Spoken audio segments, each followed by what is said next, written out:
Vous êtes de retour avec les portes ouvertes de l'Université catholique de Lille. Aujourd'hui, maintenant, nous accueillons Sébastien Gajeski, pardon. Bonjour. Bonjour. Alors, vous représentez quelle école Alors, je représente Yves Santé, donc l'Institut de formation en santé. Donc, un regroupement de 4 écoles et instituts. L'IFSI, donc l'Institut de formation en soins infirmiers, donc vulgairement, on dit l'école d'infirmière. L'Institut de formation des aides-soignants, l'école de puéricultrices et l'Institut de formation des cadres de santé. Et du coup, comment on peut accéder à ce type de formation ? Alors donc, ce sont des formations qu'on accède par concours, bien évidemment. Pour les formations donc aide-soignante ou infirmière, ce sont des formations initiales. Les formations puéricultrices ou cadres de santé, ce sont plutôt des formations qu'on va faire après, donc après la formation d'infirmière. Ce sont des spécialisations de l'infirmière. Ça découle des études d'infirmière qui doivent être faites au préalable. Du coup, pour cette formation, pardon, j'ai oublié ma question. Je t'en prie. Très bien. Justement, pour l'école d'infirmière, est-ce qu'il y a des prérequis ou quoi que ce soit pour entrer en école ?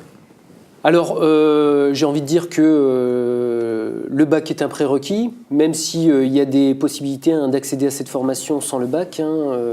En ayant exercé par exemple comme aide-soignant pendant plusieurs années, donc ça nous permet donc d'accéder à cette formation ou l'équivalence du bac.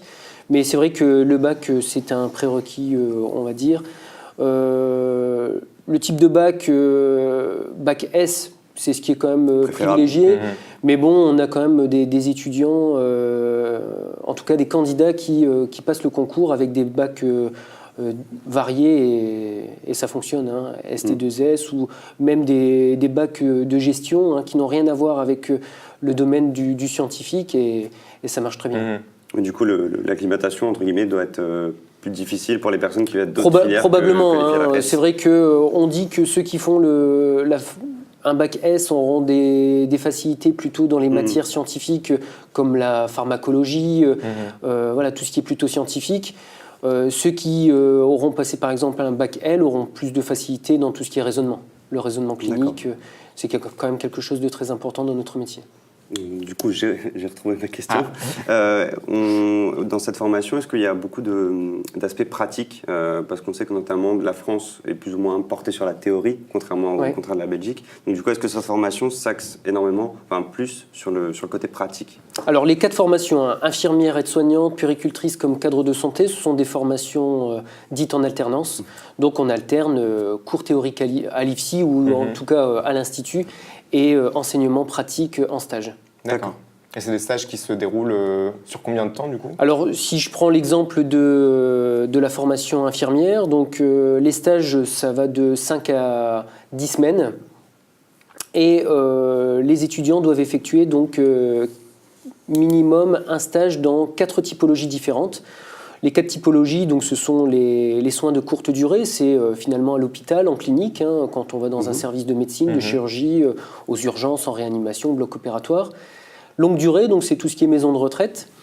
En psychiatrie, mais aussi donc, dans les lieux de vie. Les lieux de vie, c'est l'infirmière, là en l'occurrence l'étudiant infirmier, qui va directement au domicile du patient. D'accord.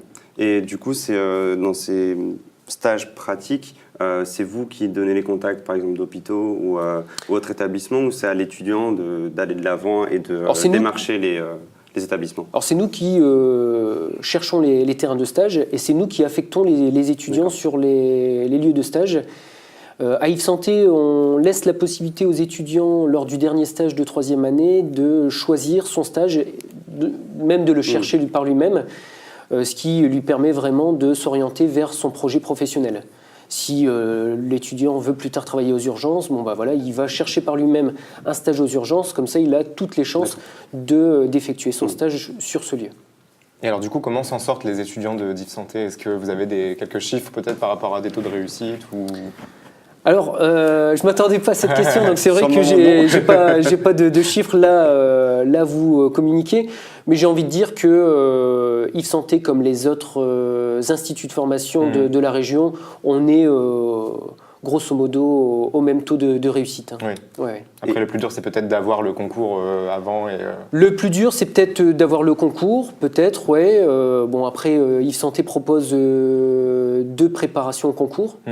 Une préparation dite... Après le bac Alors, il y en a 2, donc il y en a une après le bac, plutôt pour ceux qui ont déjà initié une formation post-bac universitaire et puis finalement ils se disent bah, c'est pas pour moi, je vais me réorienter. Donc dans ce cas-là, ils vont suivre une prépa à partir de février jusqu'à avril, hein, c'est sur plusieurs semaines.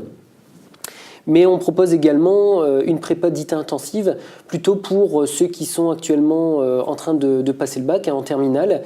Et là, c'est pendant la semaine des vacances de février-mars, la semaine de vacances d'hiver.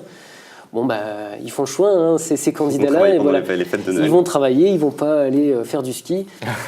Mais voilà, c'est pour se donner toutes les chances de réussir. Il faut savoir ce qu'on veut aussi. Voilà, exactement. Et au niveau du coût de la formation, qu'est-ce que ça représente pour un futur étudiant ? Alors là, c'est pareil, vous donnez les chiffres, ce serait un peu compliqué.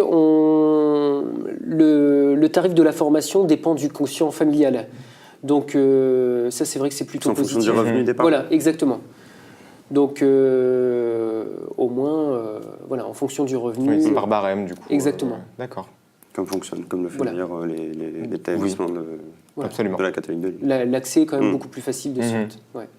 Et j'en profite également pour dire que on travaille depuis plusieurs années avec le CFA, le Centre de formation par l'apprentissage, ce qui permet également aux étudiants, dès leur 2e année, de pouvoir financer leurs études. Le CFA trouve un futur employeur pour ses étudiants.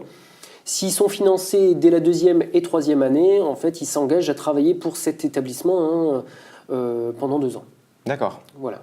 Donc ça permet d'avoir un accompagnement, puis voilà, un accompagnement spécifique, mais aussi un financement, donc des études, mais aussi d'avoir un revenu. Oui. Et ça, c'est un taux, taux SMIC en fonction de l'âge. Et on est assuré d'avoir un travail au moins pour 2 ans après, donc c'est plutôt pas mal. Voilà. Et ben écoutez, Monsieur Gajeski, merci beaucoup de nous avoir. Alors, si je peux me permettre, si je peux rajouter une dernière petite chose qui n'est pas des moindres, et puis je voulais communiquer là-dessus aujourd'hui. Jusqu'à hier, en fait, Yves Santé était dans le regroupement B pour le concours infirmier, et à partir de l'année prochaine, en fait, on sort complètement de ce regroupement. Qui consistait à quoi ce regroupement ? En fait, ce regroupement, les candidats devaient choisir un concours parmi différents IFSI du département. Sauf que les étudiants, s'ils choisissaient donc un concours, ils s'engageaient quelque part à passer, à suivre leur formation là-bas. Le regroupement permettait, pour ceux qui étaient sur liste complémentaire, d'essayer de trouver un autre IFSI qui avait encore des places lors du regroupement. On a décidé de sortir de ce regroupement pour 2 raisons. Pour le candidat, c'est pour lui permettre en fait de démultiplier ses chances. Au moins, il va pouvoir passer plusieurs concours dans différentes écoles. Parce que quand on était dans le regroupement, c'était le même concours, la même date pour tous les IFSI. C'était très compliqué. Et pour nous, clairement, c'est pour avoir plus de visibilité. Parce que dans notre région, il faut savoir qu'il y a 8 IFSI. Donc c'est vrai que les candidats, les étudiants s'y perdent facilement. Donc la date, je la communique, c'est le samedi 14 avril 2018. Donc ça, c'est la date de l'épreuve écrite. D'accord. Et là, l'IFSI aujourd'hui est ouvert sur humanicité. Donc si de futurs candidats sont intéressés, qu'ils n'hésitent pas à se rendre directement sur site.